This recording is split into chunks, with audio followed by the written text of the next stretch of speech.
काय रे, काय झालं तोंड पाडायला? आज परत लॉस झालाय सर.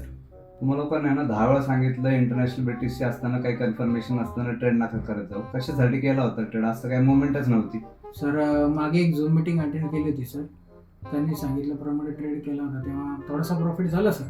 आज पण मला वाटलं मार्केटमध्ये तशीच सिच्युएशन असेल म्हणून ट्रेड केला आणि सर लॉस झाला सर. काय होतंय, तुम्ही सांगितल्याप्रमाणे ट्रेड केला ना तर तो व्यवस्थित येतो ट्रेड, पण माझ्या मनाचं काही करायला गेलं ना सर लॉसच होतो सर. आता तुम्हीच काहीतरी सांगा सर, तुम्हीच सांगा. तुला एक औषध सांगतो.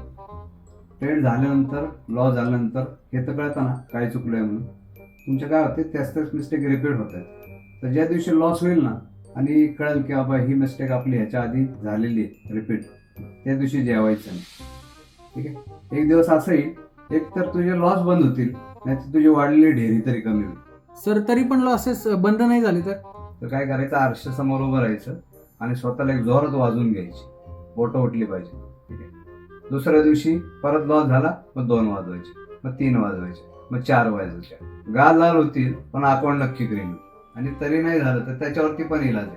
आधी हे कर, ह्यानी नाही झालं तर मग पुढचा इलाज सांगतो. It's the one and only Digo Double G. Snoop Dogg.